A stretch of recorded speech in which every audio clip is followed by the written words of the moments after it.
L'année 1945 est considérée comme l'année zéro en Allemagne. Le pays est en ruine et les pertes humaines et territoriales sont considérables. En effet, suite aux décisions prises par les trois grands, l'Union soviétique, les États-Unis et le Royaume-Uni, durant les conférences de Yalta et de Potsdam, l'Allemagne perd définitivement tous les territoires annexés après 1937. La Prusse orientale est partagée entre la Pologne et l'Union soviétique. De plus, la Pologne reçoit une large partie du territoire allemand, principalement à l'est de la ligne Oder-Neisse. Les vainqueurs décident en outre de diviser l'Allemagne en quatre zones d'occupation, une britannique, une française, une américaine et une soviétique. La ville de Berlin, située en plein cœur de la zone soviétique, est aussi divisée en quatre secteurs.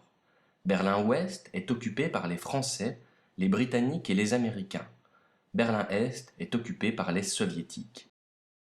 Pour approvisionner les secteurs berlinois, Britanniques, Français et Américains obtiennent des accès terrestres et aériens.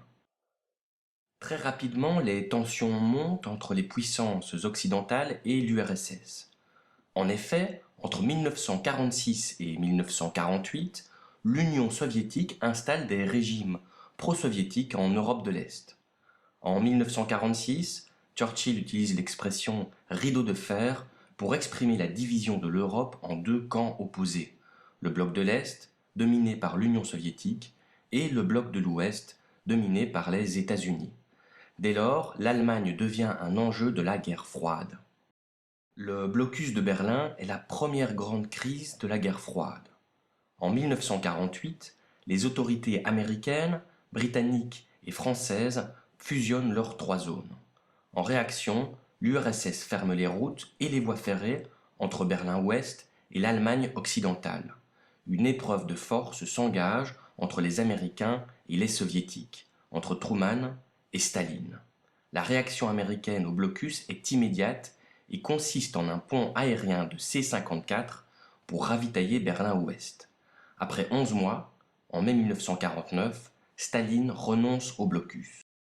Cette situation aboutit à la constitution de deux États, la République fédérale d'Allemagne, créée en mai 1949, dont la capitale est Bonn, et la République démocratique allemande, créée en octobre 1949, dont la capitale est Berlin-Est. Le régime est-allemand est particulièrement impopulaire à l'Est. La mort de Staline, en mars 1953, et l'augmentation du temps de travail provoquent le soulèvement des ouvriers dans la plupart des villes du pays.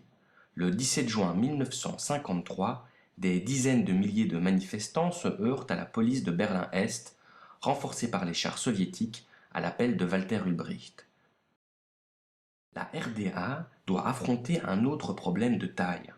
Depuis sa création, elle subit un flot d'émigration croissant vers la RFA, particulièrement à Berlin. Ces populations sont attirées par le niveau de vie plus élevé et les plus grandes libertés accordées à l'Ouest.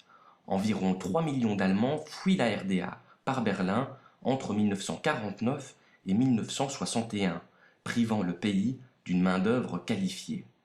En 1961, Khrouchtchev doit pourtant mettre un terme à l'hémorragie de population qui quitte la RDA pour la RFA en passant par Berlin-Ouest. Un mur de 46 km de long est construit à Berlin dans la nuit du 12 au 13 août 1961. Le mur de Berlin symbolisera la bipolarisation du monde pendant la guerre froide. Les Occidentaux n'interviennent pas, ce qui est une nouvelle déception pour de nombreux Allemands. Cependant, le 26 juin 1963, le président Kennedy se rend à Berlin-Ouest et prononce un célèbre discours de soutien aux Berlinois de l'Ouest. La période de détente, qui s'ouvre après la crise de Cuba, est une période de rapprochement entre les deux grands. À partir de 1969, Willy Brandt, le chancelier allemand de la RFA, met en place l'Ostpolitik, la politique de l'Est, qui vise à rapprocher les deux Allemagnes. Ainsi, en 1970, la RFA reconnaît la ligne Oder-Neisse comme frontière occidentale polonaise. Brandt normalise les relations avec la RDA.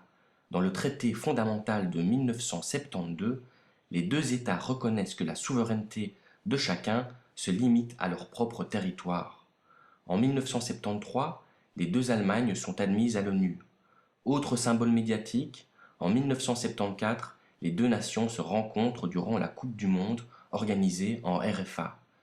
Toutes ces avancées n'empêchent pourtant pas le retour des tensions entre les États-Unis et l'Union soviétique.